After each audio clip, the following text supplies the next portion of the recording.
hibah orang tua kepada ahli waris ataupun kepada anak ini harus memenuhi beberapa syarat. Yang pertama, harus diberikan dalam kondisi orang tuanya sehat walafiat, bukan dalam keadaan sakit menjelang kematian. Yang kedua, harus ada akad serah terima ataupun takabud, ya. Karena rukun hibah itu ada 4, ada si pemberi hibah, ada si penerima hibah, ada objek yang dihibahkan, jelas objeknya, ada batas-batasnya. Jadi jangan sampai orang tua menghibahkan itu tanah ayah yang ada di Sare itu semua, ya, hibah semua. Nah, ini kadang tanahnya ada 1 hektar, seberapa ukurannya? Ataupun saya hibahkan tanah yang di Sare itu untuk 5 orang anak. Nah, ini enggak ditakyinkan ini ukurannya berapa saja. Apakah ini dibagi rata? Nah, ini kan harus ditakyinkan sebenarnya. Jadi jelas objeknya.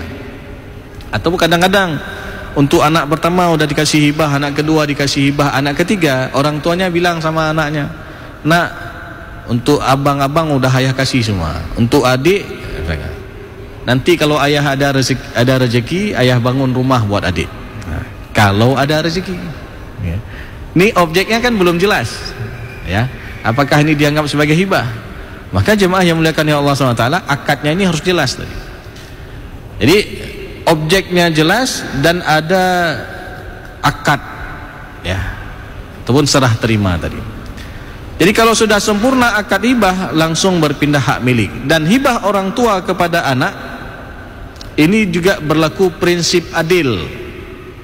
Enggak boleh satu anak kasih hibah, anak yang lain tidak dikasih apa-apa. Itu enggak boleh. Dan ini terjadi di masa Rasulullah SAW ketika Nu'man ibnu Bashir memberikan pemberian kepada salah satu anaknya. Lalu Rasulullah tanya kepada Nu'man ibnu Bashir, "Apakah engkau memberikan pemberian kepada anak-anakmu yang lain?" Lalu dia mengatakan, "Tidak ya Rasulullah." Maka Rasulullah katakan apa? "I'dilu baina auladikum." Berlaku adilah kamu terhadap anak-anakmu. Bahkan dalam riwayat yang kedua Rasulullah menyebutkan, "Farji'hu." Tarik kembali apa yang telah kamu hibah itu. Sehingga ini menjadi dalil boleh tarik hibah khusus orang tua terhadap anak. Tapi ini enggak berlaku untuk yang lain. Jangan sudah dihibah buat masjid, dengar ceramah ini dipotong-potong, lalu dia bilang, "Oh, boleh tarik hibah rupanya." Hanjir, ya. Kalau udah dikasih buat masjid enggak boleh tarik hibah. Karena orang yang sudah hibah itu selain kepada anak disebutkan apa? Al-aidu fi hibatihi. Orang yang menarik hibah, ya, pemberian hibah setelah dia menghibahkan itu maaf seperti anjing yang muntah kemudian dia menjilat muntahnya sendiri. Maknanya sebegitu hinanya orang yang sudah kasih hibah lalu dia tarik kembali. Pengecualian antara orang tua terhadap anak, karena ini ada dalil yang mengkhususkannya, ya. Kasus Nu'man ibnu Bashir tadi. Jadi jemaah yang muliakan ya Allah Subhanahu wa taala, dan yang terakhir, hibah orang tua kepada anak enggak boleh dengan niat mengharamkan hak daripada ahli waris yang lain. Nah, ini contoh kalau anaknya perempuan semua. Jadi dihibah semua buat anak perempuan dengan niat apa? Nyobek cok lewali.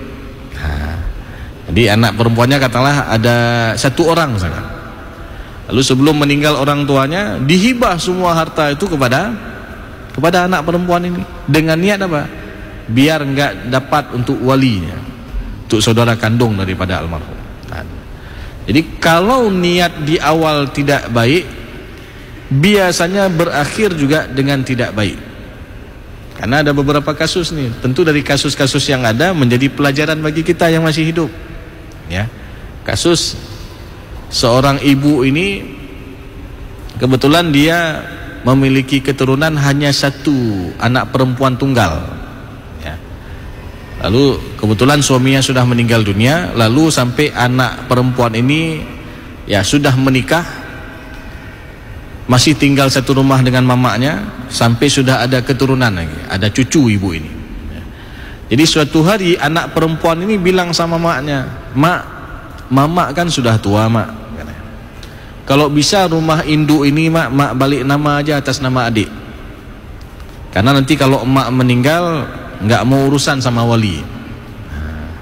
Kan kalau secara hak faraid, kalau seorang meninggal dunia, meninggalkan seorang anak perempuan dan ada wali, maka anak perempuan itu dapat bagian setengah, 50%. 50% lagi menjadi hak milik saudara dan saudari kandung daripada almarhum yang meninggal dunia, ataupun hak wali.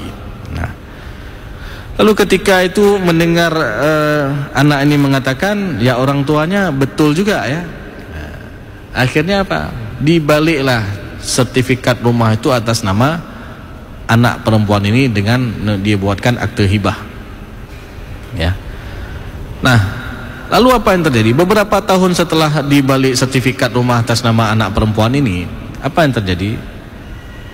Qadarullah, rupanya duluan meninggal anak perempuan ini daripada mamanya. Jadi yang namanya ajal ini kita nggak tahu. Belum tentu ajal ini yang lebih tua duluan di menghadap Allah. Ada juga yang kondisi tertentu anak muda juga duluan meninggal dari orang tuanya. Ya. Jadi kasus tadi duluan meninggal anak perempuan ini daripada mamanya, sehingga tinggallah di rumah itu ibu ini dengan menantunya dan ada cucunya. Suatu hari entah kenapa menantunya lagi nggak pas kepala juga, ya. Kemudian ibu ini juga marah-marah sama menantunya. Lalu menantunya apa yang terjadi? Diusir ibu itu dari rumah itu, karena dianggap rumah itu sudah jadi milik dia, karena almarhumah istrinya tadi ada keturunan. Walaupun secara hak faraid di sana ada hak ibu kandung. Kalau seorang meninggal dunia masih hidup ibu kandung, walaupun almarhumah ini ada anak, maka ada hak juga seorang ibu sebesar 1/6. Ya, berdasarkan surat An-Nisa ayat ke-11, wali abawaihi likulli wahidin minhuma sudusu mimma taraka in kana lahu walad. Ya. Jadi untuk kedua orang tua, kalau masih hidup kedua orang tua daripada almarhum itu masing-masing dapat bagian 1/6, ayah dapat 1/6, ibu dapat bagian 1/6. Jikalau almarhum yang meninggal ini memiliki keturunan. Dan ini juga membantah apa-apa yang sering kita dengar di masyarakat. Oh, menyenahane anak hak li urang cik daripada almarhum. Tidak, ada hak, karena anak ini nggak bisa menghalangi ke atas, ya, secara keseluruhan. Jadi anak ini kalau almarhum yang meninggal dunia ada keturunan dan almarhum juga masih hidup orang tua, maka mereka sama-sama dapat hak warisan. Ya, kalau ada ayah dan ibu, kasih bagian ayah kandung dari almarhum, ibu kandung daripada almarhum 1/6. Sisanya semua adalah diberikan untuk anak laki-laki dan anak perempuan dengan pembagian 2:1 kalau ada anak laki-laki dan perempuan. Jadi ini jemaah yang muliakan ya Allah Subhanahu wa taala, kasus yang pertama ataupun kasus yang bisa kita ambil pelajaran bahwasanya nggak boleh wasiat itu diberikan ataupun hibah itu diberikan semua harta dengan niat agar ahli waris yang lain tidak mendapatkan hak bagian mereka. Juga ada kasus yang berikutnya, ketika ada seorang orang tua menghibahkan seluruh harta kepada anak-anaknya, ya, khususnya anak perempuan saja, dengan niat apa? Nyobe cok lewali, gimana? Ya, dihibahkan semua. Lalu apa yang terjadi? Qadarullah orang tuanya panjang umur, ya, tapi dalam kondisi dia sudah sepuh, semua harus di atas kasur, harus pakai pampers dan lain sebagainya. Nah, anak-anak ini dalam merawat orang tuanya sudah setengah-setengah hati. Abang telepon adik-adik jaga ayah saja. Lalu adiknya bilang, oh bang hanjit na acara, na rapat. Ya. Jadi dalam merawat orang tua pun sudah setengah-setengah hati. Mereka dilalaikan dengan bisnisnya, dilalaikan dengan pekerjaannya, sampai-sampai apa yang terjadi? Tidak lebih kurang lebih hampir setahun dalam kondisi orang tua seperti itu. Akhirnya apa? Mereka menitipkan orang tuanya ke panti jompo. Jadi sayang kali orang tua sama anak kasih semua harta, belum tentu anak itu kasih manfaat bagi orang tuanya. Maka dalam hal ini nggak boleh dihibah semua harta kepada anak-anak. Jadi tentu ini menjadi pelajaran bagi kita jemaah yang muliakan ya Allah Subhanahu wa taala. Dari kasus-kasus yang ada, jangan sampai terjadi permasalahan-permasalahan yang lebih yang membuat rumit, yang pada akhirnya ada pihak-pihak yang dizolimi. Maka jemaah yang muliakan ya Allah Subhanahu wa taala, bisa kita simpulkan bahwasanya ilmu faraid ini sangat penting dalam kehidupan kita, karena ini juga ilmu yang sering kita temukan di setiap kehidupan kita.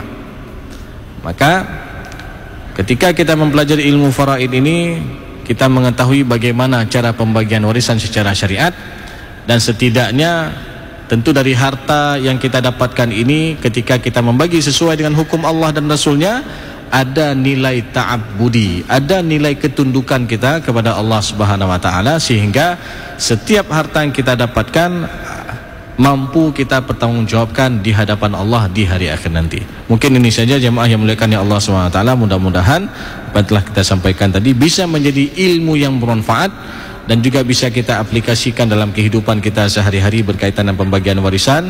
Lebih dan kurang saya mohon maaf. Aqulu qauli hadza wa astaghfirullah li wa lakum wa lisal mu'minin. Wassalamualaikum warahmatullahi wabarakatuh.